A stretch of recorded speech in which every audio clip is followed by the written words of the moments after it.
he saw a T-shirt, and it says "F you, I'm from Texas." And I said, "You could put John 3:16 at the bottom of that, and everybody would get it."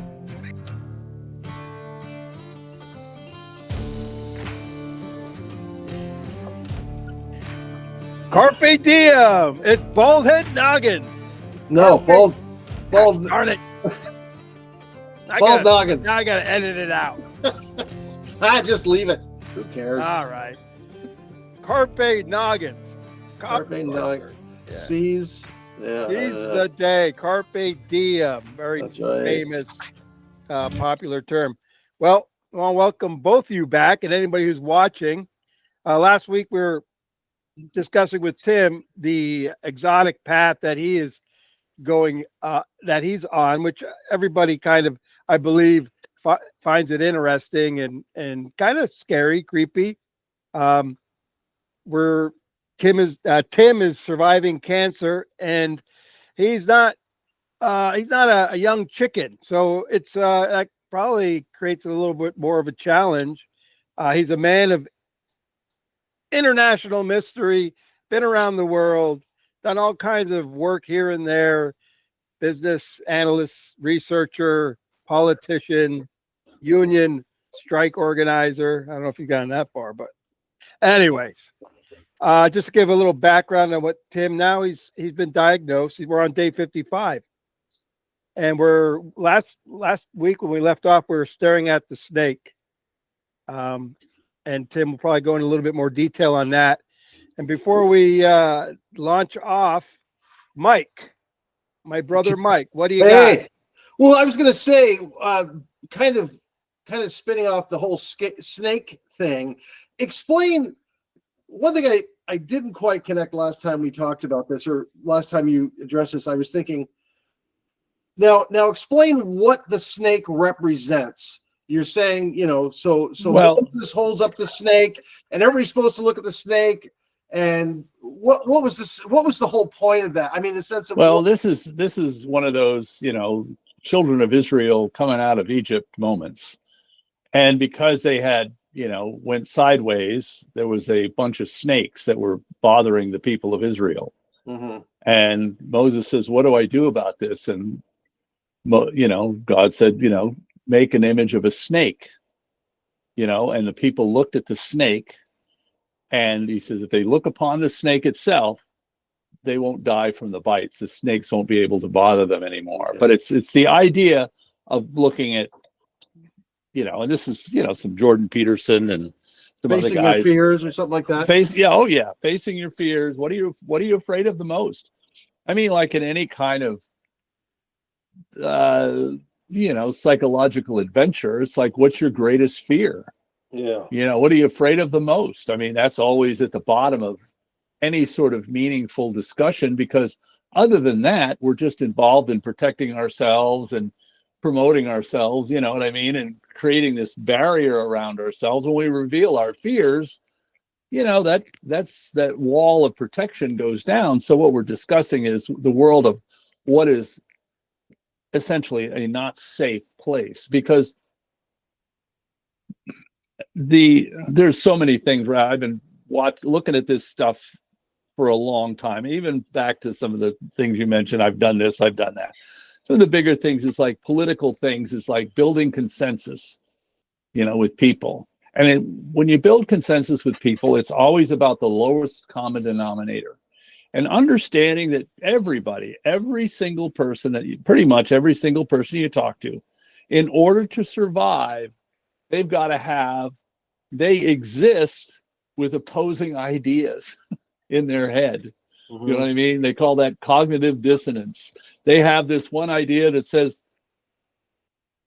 they're going to defend the country with all they've got. And then they have this other idea that they're good Christians and they're going to, love everybody. And a friend of mine, as a humorous aside, this word of cognitive dissonance is like trying to find what's true and what's not true. Is that, this friend of mine I talked to, he's down in Texas, he saw a T-shirt and it says, "F you, I'm from Texas." And I said, you could put John 3:16 at the bottom of that and everybody would get it. Everybody would just say, "Oh yeah, I get that." yeah, don't mess with Texas. And I love Jesus. You know what I'm saying? It's just like this Right. contradiction in terms, Mhm. but it's how people feel on the inside. And that's what makes it funny, because it's true. It strikes at the chord of what is true about that moment, so that's where I'm at. It's like, the thing about where I'm from and what I believe, the culture has me believing one little group of things to fit into that culture. And my faith has a whole different set of things. And as you move closer to the finish line, so to speak, the faith thing has more balance, because you're looking at the quote unquote other side. Right. You're looking at the John 3:16 side. Most of your life, you've been in the FU. I'm from Texas side, Right. Driving your pickup truck and you got to, you're Well, that's running true. the back. That's it's like that's saying, there's no atheists in a foxhole. Yeah, exactly. We're just we're not thinking about it until we are thinking about it, and then that's all we think about. So yeah, gotcha. So and the idea that death is it's sort of like this strange teacher. You know what I mean? The closer it gets, the more you learn. You know what I mean?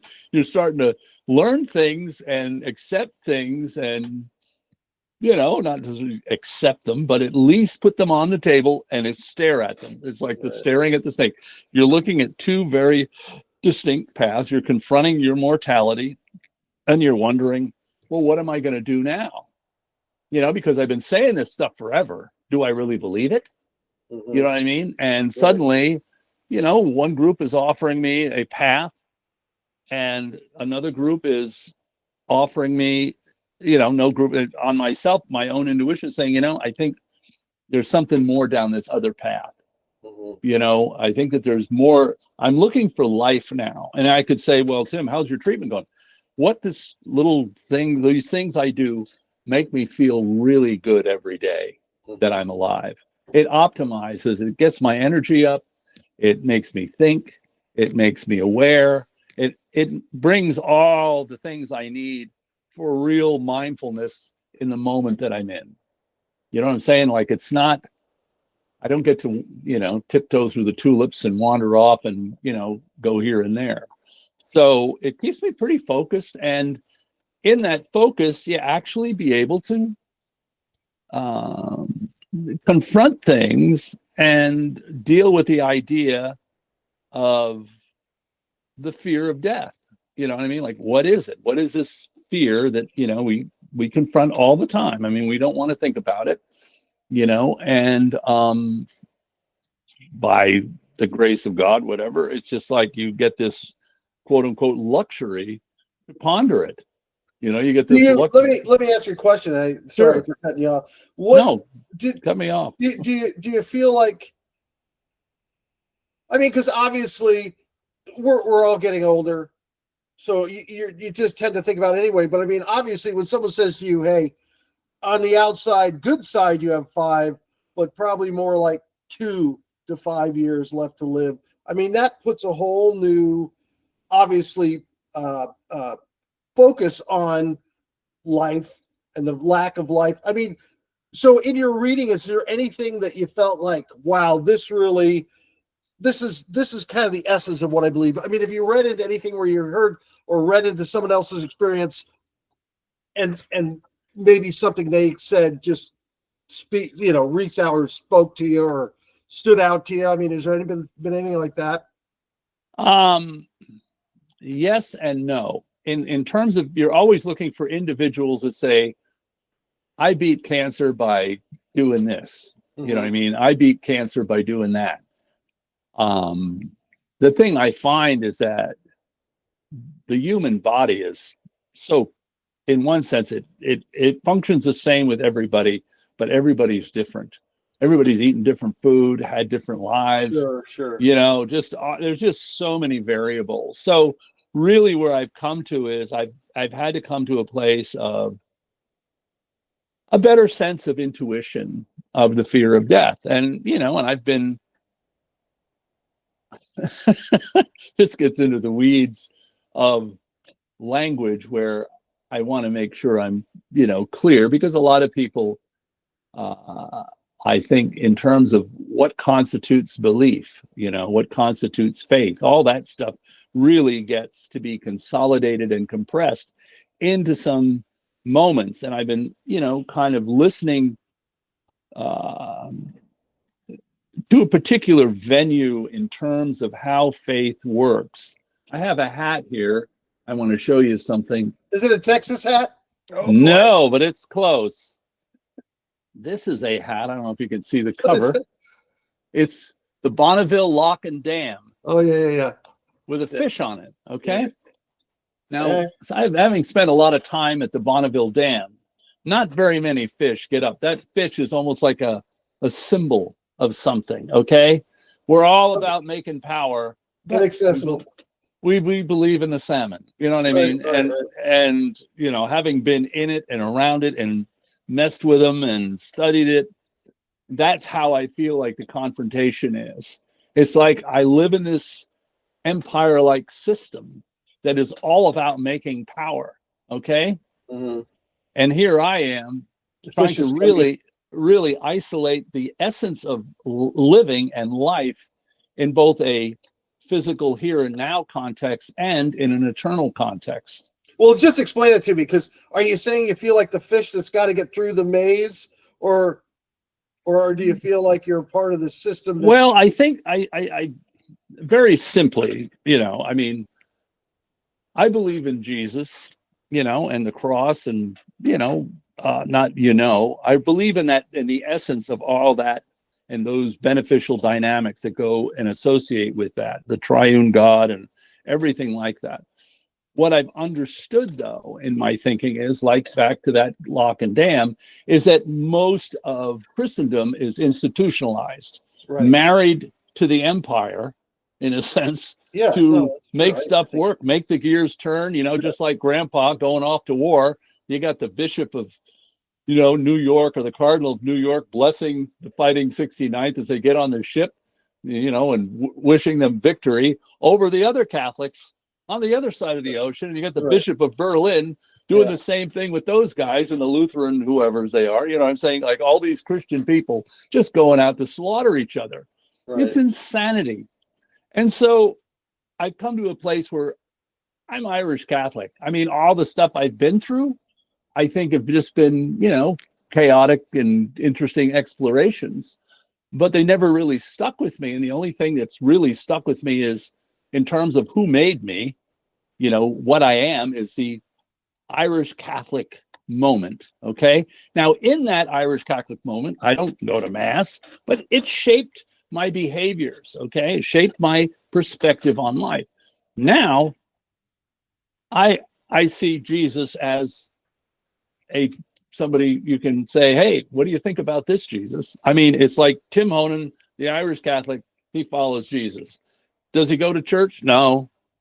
Does he? Who's his? He doesn't have one. Who's his? I'm just by myself in a way. I mean, I talk to people, but it's such an interesting new venue. I've been at it for about, looking at this thing since I started a couple of years ago. And from it, I stopped drinking. I did a lot of different things. And, just from this, being able to separate these things out, and I'm not condemning anybody. You know what I mean? I know that there's lots of Muslims that follow Jesus. There's lots of Jews that follow Jesus. There's lots of Irish Catholics that follow Jesus. There's even Baptists that follow Jesus. Baptists. So I'm not, so these are organizations that help keep us feeling safe. Yeah. All right. But they don't necessarily indicate that you're going to get to God, because you've got to give up your sense of individuality to sit down. And most places that people sit are basically dealing with fear, guilt, and shame. It's like a three-legged stool. It's always handy. We can always sit on it, and we can watch the whole world go by with those things still alive in us. Mm-hmm. So the way I'm operating is, I got to deal with fear. I got to deal with guilt. I got to deal with shame. And part of even saying what I'm saying now is sort of like saying, hey, I'm saying this in a public venue. Most of the time I've been private about this stuff. I mean, you guys invited me in. I said, well, what am I going to say? And I realized that so far, it's been a pretty marvelous ride. I mean, even since the diagnosis, it's been like really oddly clarifying. It's like the idea of cancer is like Archimedes with a great big lever. I'm moving things inside me that I could never move before. I'm talking in ways to people I could never really talk before, because all of a sudden time is important. Mhm.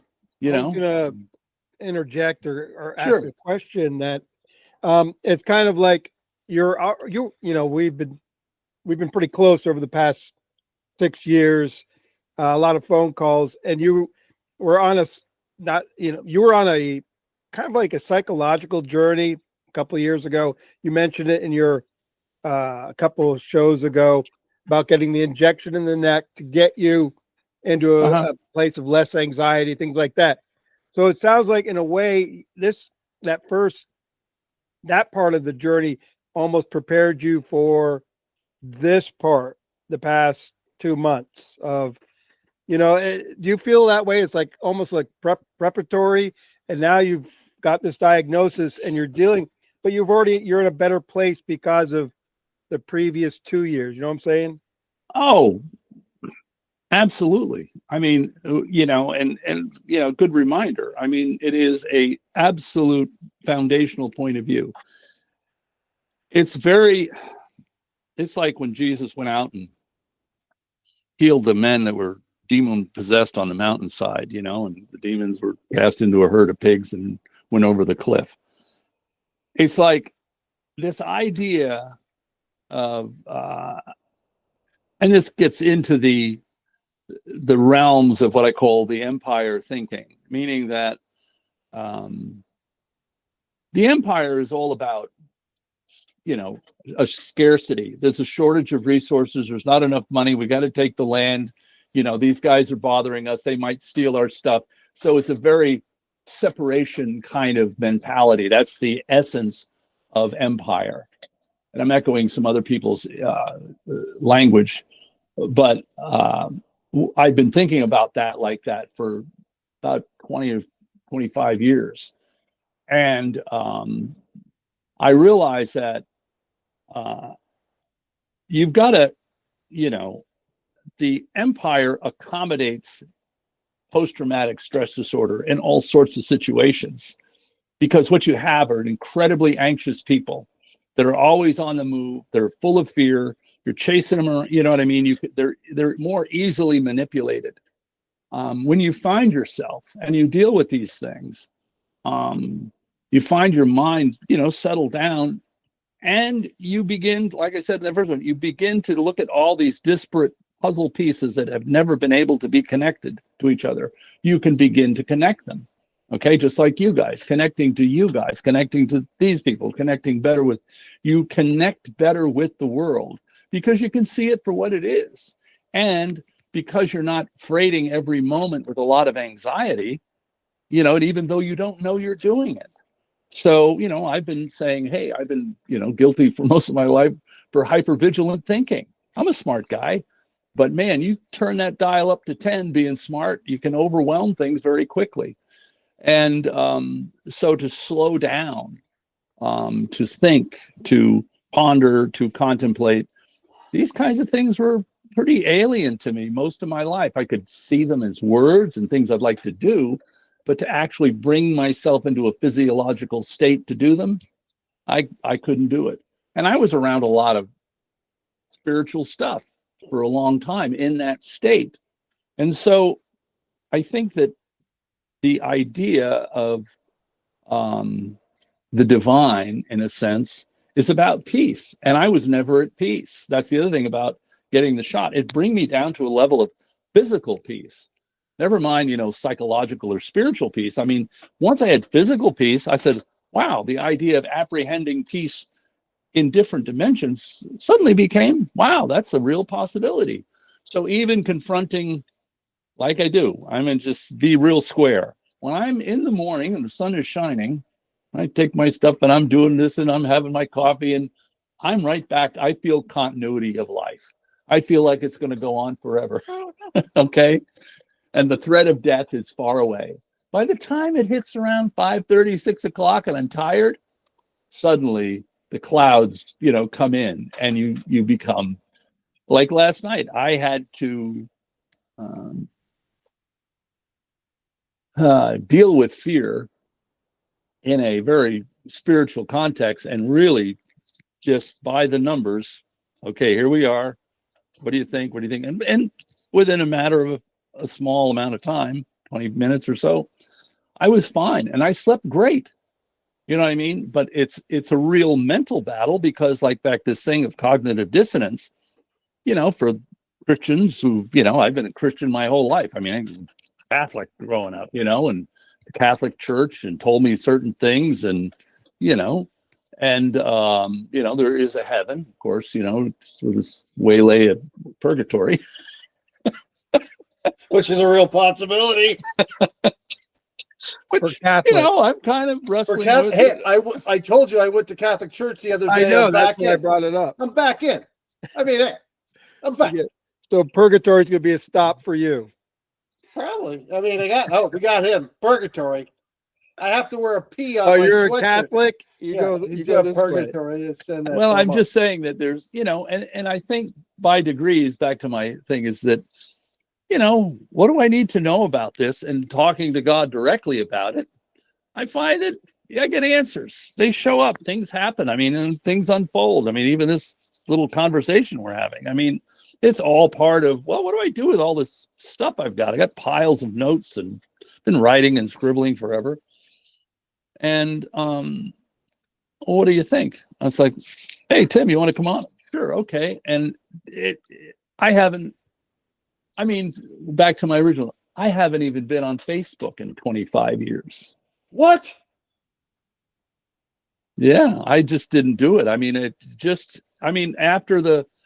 we've been through so many upheavals in the last 20 years. I mean, you think about the 9/11 thing and then the Gulf War and then Iraq and then this and then Trump getting elected, then the pandemic and then, and the housing crisis. And we've been through all kinds of crises in the last 20 years. I mean, big ones. Well, we haven't had the alien invasion yet. Oh, that was supposed to happen yesterday. Yeah, I know. We missed it.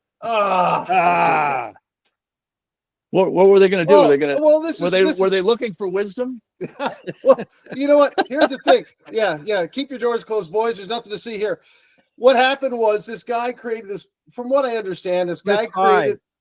Yeah, a guy named Cliff Pride. Prize or Pride? Cliff High, High. Oh, yeah. I know Cliffy. Yeah. Yeah. So he created a program around 2000, early 2000s that was some sort of like program that was like a tracking program. And from that, somehow he began to look at events shaping up. And because those events, if these events shape up, then this event will happen. So he kind of got the idea that if some very famous person was asked to speak on, or like a political figure that's running for president was asked to speak on the high profile platform, I can't remember. It was pretty vague, but his thing, if this guy Trump gets asked to speak on Joe Rogan, then 39 days later, the possibility of an alien invasion would take place at a much higher rate. The possibility of that event happening at the end of 36 days was much greater. So the 3rd of December was day 36. And so everybody was kind of joking, yeah, it's going to happen. We're going to get, a big air war in the skies, between different alien races and the United States fighting it out. Well, that's a very, back to my original statement, the word cognitive dissonance. There you go. Okay, that word, cognitive dissonance, was coined by two psychologists back in 1956 who wrote a book called When Prophecy Fails. Okay? Oh, there you go. And they wrote the book based on a group of people in Salt Lake City that were expecting them to be taken up by aliens or anointed by aliens to run the earth or whatever. One of those two things. It's been a while since I've read the book. But that was it, is that it was when prophecy fails means what do you do? Well, if the event doesn't happen, so many people are already invested in the event that they just keep pushing the idea forward because they've got too much invested. So it's the same thing with the belief systems we have. We've got so much invested into what we're doing that it's very difficult for us to believe something new, you know, about reality or what's really going on out there. So it's just like, you know, growing up in the realms that we grew up in, you know, like I grew up with some of this whole thing of the prophets, you know, all this prophetic stuff in evangelical Christianity, which it was interesting for a while, but after, you know, just so much of it, you don't know what to do with it. You know, it's like a blizzard of stuff, you know, you can't make heads or tails out of any of it because it's utterly contradictory. Right. And it's coming from so many different angles, so many things. Yeah, I know. You know, it's like applying to or doing. You ever get on River Mail's email list? Remember River Mail? It was like a prophecy thing. It was a prophecy, and anybody that had some sort of prophetic inkling could post, and everybody would get that email. So it was a river. And I kid you not, I was getting 200 emails a day from, you know, just every average citizen that was a part of the church that felt like they had a prophetic gift. And let me tell you, there's a lot of them. And so I finally shut that down. But, I wanted to say something, and this is really fascinating. Sure. Have you guys ever heard of the term?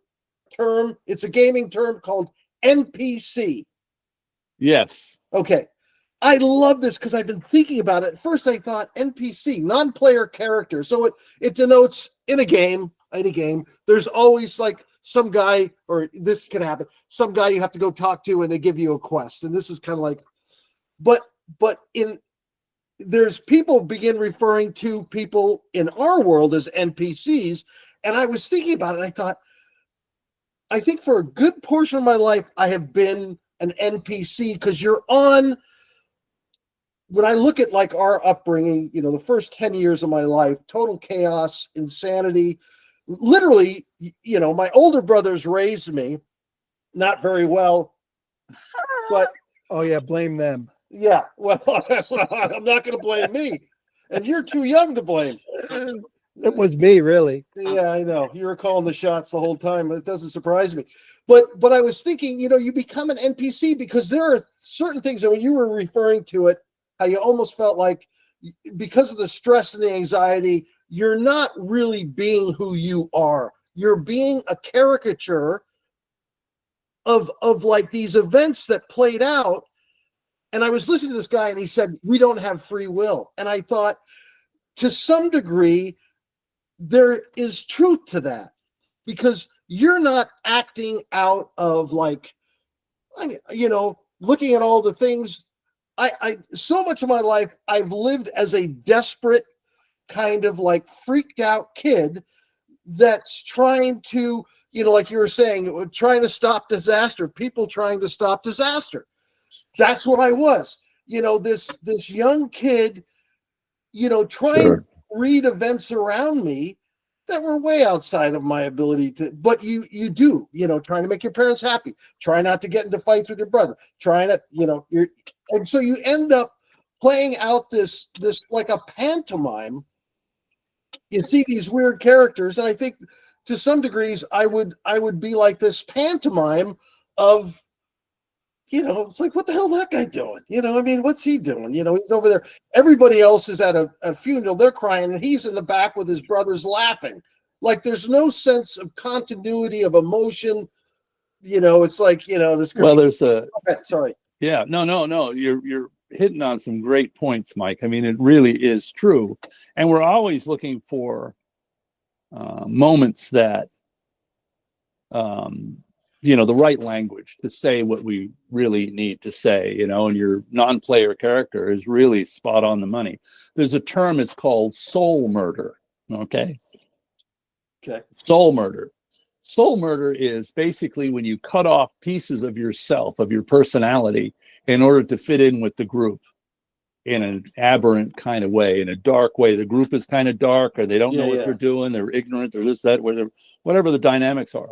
And we basically do things to conform to that group. So there's an awful lot of that going on right now. I mean, the ideology that I'm dealing with ideologies now, and I kind of get ideologies pretty good. I'm yeah, pretty, pretty observant over time, made lots of mistakes.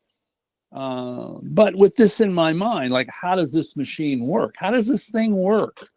And I'm realizing that this idea, and I ran across this thing, we did just talk about inclusion and exclusion, being part of a tribe, being not part of a tribe, and the levels that they're going to divide people is extraordinary. One of the great moments that, back to the shot and, just kind of getting my head clear. And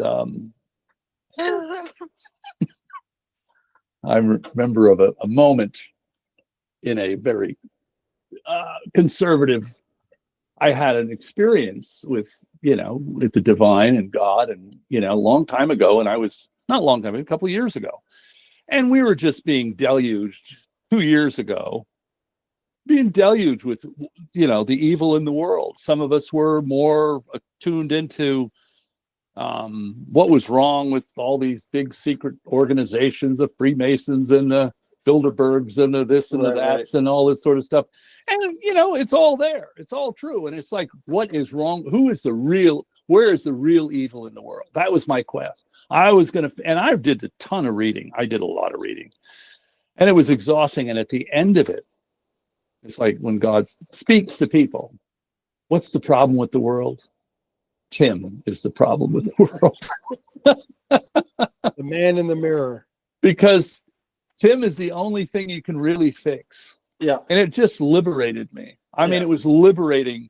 In a sense, I felt like this spiritual liberation when I saw that I was a problem with the world.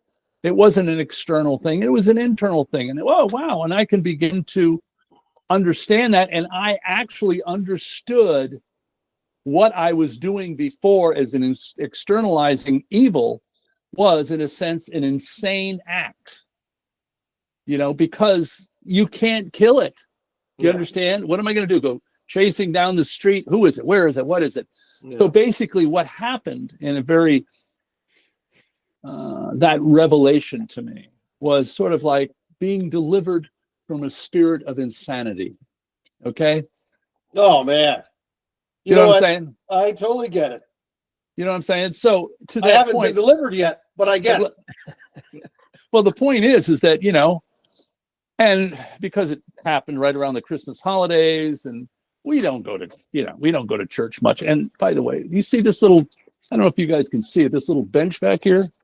Yeah, something hand. There. Yeah, there's something there. That, here, let me see if I can get it. Oh, I see. I see. A church bench. It's a church bench. It is one of the few relics of the pre-pandemic era where people sat close together. What? And I got it from. Wait a second. You're telling me people used to sit close together? What? Yes. And so it fit in my little studio here perfectly. And it was a 6-foot bench. And I said, do you want it? And I said, absolutely, I want it. And they delivered it. And here it is. And wonderful people. And they're very, very conservative little outfit. And it was the holidays. And this is just a moment of candor. You know what I mean? And then, it's the New Year's. And does anybody have a testimony type of thing, And I won't get into all the little rinky-dink dynamics of what led me there. But I said, does anybody have anything? I thought, man, this is a big deal. I said, and I was thinking of it in very sophisticated terms in my mind. But what came out was a little bit different from what I had wanted to say. I raised my hand. They said, yes, Tim, what do you have? I said, I've been delivered from a spirit of insanity. Well, that didn't get much what I call empathetic traction. Moving right along. Yeah, that's moving right along. You know what I'm saying? So in the adventure of life, but it was a real thing to me. I mean, it's still real. You guys, it's like getting into the weeds. And I know that we've all felt like that. Like we've reached points where suddenly we're stopping doing the crazy thing we used to do. And this, as I'm talking, this isn't like to the hyper sophisticated insiders. I mean, we have a relative, but I think it was Bill called our doctor relative and, told him what was going on. And he was not happy about what I was saying in terms of, like I was, on a toboggan to sudden death. There was Right. at the bottom of that hill. You know what I mean? Is just get off that toboggan and get with the program and start your chemo and that kind of thing. And I really appreciate people's insights, and they want to preserve life. They Sure. want people to be well. They're not, malintended. Right, But at the right. same time, it's not like factoring all the elements of what constitutes Tim. You know what I mean? And what makes me, I've been an outsider my whole life. You know what I mean? So, all right, go big or go home, Right, right. And so, It's kind of interesting. Just you mentioned that certain doctor, and there's a lot of doctors like that. But I sent you guys a free download. It's Yeah, I called- saw that. I saw that. yeah, Forbidden Health. Forbidden Health is the name of the book. 400 pages or whatever. It was written years ago, but it's all like natural remedies for all kinds of issues Sure. that we have. Right. But it's interesting, and it's not pharmaceutical. It's not approved, doctor approved. Just like this show is not doctor approved. yeah, we're not. And the other side of the coin is that, it's just about me feeling better. It's not about curing anything, really. Right. And at the same time, I can show up cognizant, sane, healthy, in large degrees. Hey, here I am. I'm physically present. I'm able to conduct myself civilly. And at the same time, I'm not really trying to hold back. And I think that this idea of what constitutes sanity, the big deal, because that is defined by the empire. The empire has a definition of what constitutes sanity. Okay. And there's two very distinct ideas of what constitutes sanity. One is about, if you, in a biblical sense, eating off, you've got the tree of good and evil. That is the empire. You got the good guys, you got the bad guys, you got easy discretion. You don't have to think about it too much. The other one is the tree of life, which is much more complicated, because your idea of living well and your idea of well-being and being the who of who you truly are, not an NPC, is something vastly different than me or Chris or anybody else. But back to union organizing, the idea of organizing is to get everybody on the same page. And there's power in numbers. And the idea that there's power in numbers means that you are determining a value system within that group of what constitutes good and evil. You're not talking about life. You're talking about good and evil. These guys are good. Those guys are bad. Life is full of good, bad, and it's also divided into, we're separating. We're going to separate ourselves, and we're going to, picket your building or whatever, all that sort of stuff. So, extracting myself off that ride in a sense, because I really can't do much and take my do my little treatments and ponder these things. I find that I can't, how much of that good and evil thing is in me, that how much cognitive dissonance is in me. And I have to reconcile those things. And they're powerful. There's part of the architecture. And you have to take it down, look at it, look at all these things and say, is this life or is this death? That's all it is, life and death. Oh, that sounds like life. That sounds like death.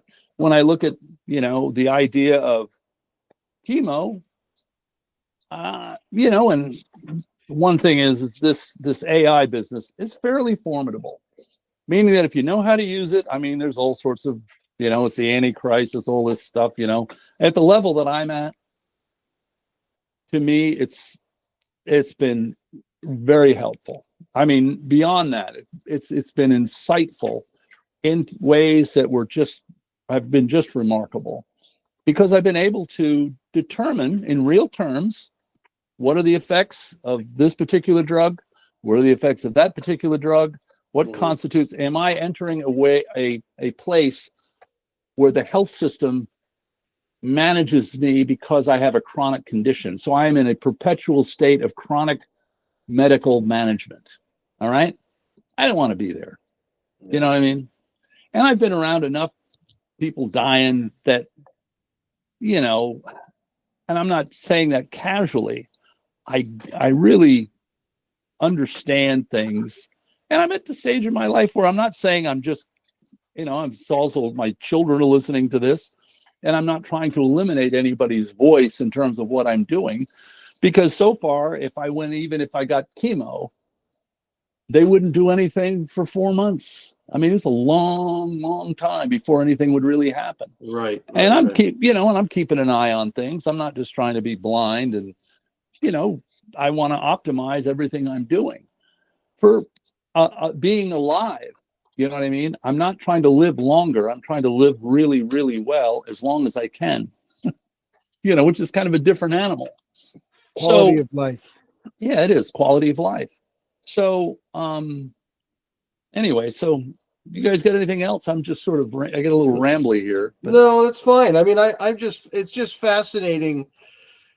I think, I mean, this is my perspective anyway, from where I said, you know, I'm looking at, you know, the eventual, and I have a few people that I know that are plugging through a cancer diagnosis, and some of them have been on it for years. Pancreatic cancer. I've got another Sure. friend of mine that has a brain tumor, and then a guy I went to school with is slowly dying from brain cancer, and just like all that stuff. So it's like, really, like, I'm just looking, you know, this is you know, as we get older, this is like a common scenario. Your friends around you, unless it's you that's dying, there's always somebody that's winding down quicker. And I think it just brings us, so where are we headed? You know, where do you think you're headed? Is this a quantum equation where we're thinking of something, and so that's where we end up where we think we're going to end up? Or is it like, you know what I mean? Or what are we dealing with here? Is our, you know, I've read so many near-death experience stories where the person said, it was nothing like I imagined, you know. And this, usually it's not always religious people, but a pretty mix, you know. They just said it was totally different than I imagined. And I mean, that whole thing of near death is, what is near death? Do we even understand what death is? I mean, there's a lot of those questions that I obviously have no clue, but I find it fascinating that people, that their heart stops, they have no brain activity, but when they get back, they remember something. And it's not disjointed, it's not fractured like if you were delusional and you were just having random, but it's like, no, these are connective, cognitive stories, in a sense. I mean, and I'm not saying it's a story, like a made up story, but it has, like, I went to this place, this angel or being met me, and they said this to me, and I feel like I know what I'm supposed to be doing now. I know that I'm supposed to love people and tell people it's going to be okay. You know what I mean? It's like, wow. Or Sure. there are some people that said, hey, I went to hell and I don't want to go there. I mean, so it's weird. I mean, it's a weird, because there's so many different weird, bizarre experiences. And so, I mean, to me, it's like, I'm thinking, this is the ultimate adventure, because we're heading towards an absolute unknown. You have what you believe, then you have what people argue against you about with their stories about why you're wrong, and then you've got like these random things that don't fit the paradigm or your paradigm at all. Like how does this guy have a near-death experience and come back and interpret, like that guy who was the neurosurgeon that died and had a whole I know. Eamon, it's something like that. Anyway, it doesn't matter. He wrote a book about it, but he came back and now he's a new ager. You know, I mean, that and I'm putting that, like, I'm stereotyping his belief system in something from my past, because that's the only place I can put it. I would quantify it as new ageism, in the sense, like, you know, that he's got this consciousness now, and I just think, hey, look, we're all going to have to play our cards out, right? I mean, regardless of where you go, what you believe, there's going to become a point where you die. You're the only one that's dying. You're going through that, you know, your body is no longer, and then your soul's going to move on, or it doesn't. I mean, we're kind of just basing it on what somebody told us. Anyway, I just find the whole thing absolutely fascinating. I find it really fascinating. It's a lot more fascinating when other people are going through it and I get to watch from the sidelines. It's really, You whoa. think you're watching from the sideline, As but we're all in the Mom game. used to say, boy, that was close. Well, Anyway. you know, it back to this thing, and I read this guy, his name is Eric Hoffer. He wrote a book called True Believer, and he was a longshoreman like me, and he wrote the book was written in 1951, but he developed the phrase that it says, I'll just read what I have here. It says, like, I think there's a lot of, I personally have experienced, you know, an earnest religious grift of getting people like me who were in a perpetual state of confusion to trade in my active present for their idea of the future. Okay. Yeah. Because my present is, when you're confused and anxious, the present can be unbearable. You know what I'm saying? My present now is not unbearable. My present now is really quite, you know, it's real. It's, you know, I'm back to staring at the snakes, but I can also stare at the ocean. I'm walking on the beach. I'm not living a bad life. You know, I'm in a good spot. I got a great little setup here, you know, and it's economical, and I'm living good. Yeah. And I'm not trading in my present for someone else's idea. Go to the whole thing with the chemo. That's trading in to someone else's idea of the future. Like the lady that told me about the cancer treatments, she said most people really do well. Most people. I kept thinking, have I been most people? Nope. So, you know what I mean? So I don't think I'm going to go on that ride, because there's no guarantees on that ride any more than there's guarantees on this ride. You know, but the best I can do is really understand the active present that I'm in and live it with everything I got, you know, and part of that living is expressing to you guys and to whoever else listens to this. Here we are in our own cosmic wow reality, and everybody's story is incredibly unique. And back to the people that come back from things, what they come back with is a sense of identity they didn't have before. Mm-hmm. You know what I mean? The Christian bubble is about corporate identity. We are Baptists, we are Presbyterians, we are Catholics, we're, you know, this corporate identity where the individual feels very constrained behaviorally to fit into that tribal moment, and your own individual stuff suffers. And that's why most people don't go to church anymore, because there's a spirit, it's the Spirit of God is moving enough that people say, you know, I think I need something bigger than that. Yeah. And Christianity, like basically learning how to read, write, and do basic math, doesn't take that long to learn. Yeah. Okay. The Bible stories themselves are pretty basic. Yeah, I mean, it's really not that complicated. I mean, and the way I'm seeing things now is, you know, very simply, is like you run into a situation. What do I need to know about this situation, God? What do I need to know about this? And see what happens. You know, get your head clear, figure it out. And so far, it has not failed me. I'm rolling along, you know what I mean? And this idea of the snake, in a sense, is all the whole thing with the crucifixion and all that. He basically led his followers to, where are you going? And he says, we're going to death. Nobody wants to follow anybody doing that. Yeah. You know what I mean? That's not someplace you want to take somebody. Where are you going to go? Well, I'm going to die. You're going to come in? You coming with me? No, I don't think so. You know, I think tell you what, call me when you get there. Well, you know, and so that's basically it, you know, and it's all about, you know, the thing I like about the essence of the Christianity I'm dealing with now is very much about a sort of sacrificial consciousness. Not that I'm throwing myself blindly into anything, but kind of thinking about death more in bigger terms than just my own, how long am I going to live, you know? I think we're gonna have to cut it off here, Tim. All right. I'm getting strange signals from I'm giving all the don't stop. Yeah, kind of like Kamala Harris was getting when she was doing her interviews. Stop. Ouch. Hey, I didn't make that up. That's what I know. Well, you know, I was telling somebody this morning, it's just like, talk about a fickle bunch. I mean, a month ago, everybody was beating up on the Trump and the Republicans, and now, boy, they cannot stop beating up on the Democrats. Are taking a thrashing. Oh, did you hear what's his name? The actor George Clooney going after Obama. He's really mad at Obama for making him bail on Biden.